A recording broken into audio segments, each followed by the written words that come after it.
deferred before, but a couple of points keep getting made that I think really need to be rebutted here.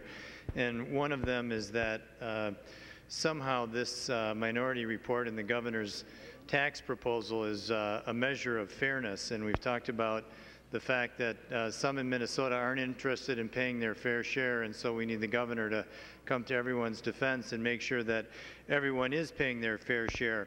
And I've stated before, I don't know if I've ever met anybody in Minnesota that isn't willing to pay their fair share.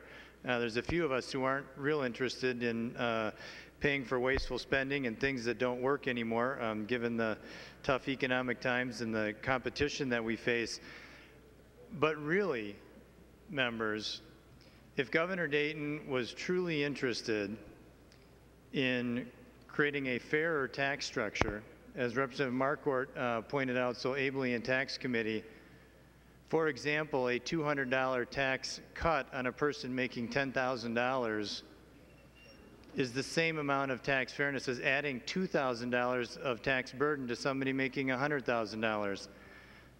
And does Governor Dayton, anywhere in his tax proposals that we've seen anywhere this entire session, actually reduce the tax burden on lower income Minnesotans? No, his only solution after we have piled on regressive taxes over these many years is to say in order to make the playing field fair, we have got to add taxes to those who are at the higher end of the income chain. And even more ironic, members, as Governor Dayton starts his negotiation process, what was his first move? To eliminate the $90 million of tax revenue that would have come through the property tax on million-dollar homes. Did Governor Dayton offer any kind of tax relief to low-income Minnesotans? No. In his first negotiating move, he didn't reduce the tax burden on lower-income Minnesotans. He chose to take off the table one of his tax increases on the wealthy. And so to hide behind this mirage that somehow Governor Dayton's tax proposals are all about tax fairness, members, Governor Dayton's tax proposals are all about getting more money to feed the spending of state government. If he really were interested in tax fairness, there would be some component of tax relief for the poor in here, but there isn't. Why? Because that would actually reduce the revenues to the state. And even as he negotiates, he takes off the $90 million of taxes that would have come from people who own million-dollar-plus homes. Any tax relief for the poor in there? None. Members, Governor Dayton's starting point is that we cannot spend less than we are already spending. Governor Dayton's starting point is we cannot get better as a state.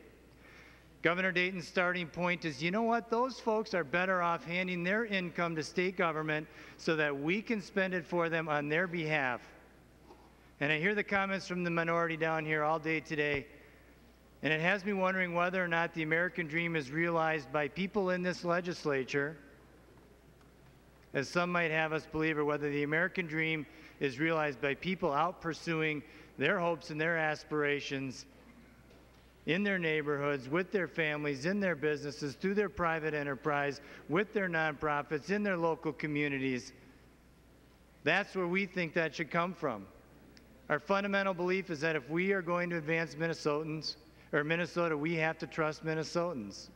Governor Dayton's fundamental belief is, you know what, we have to keep pouring more and more money into the status quo. And that really is the fundamental difference here, members.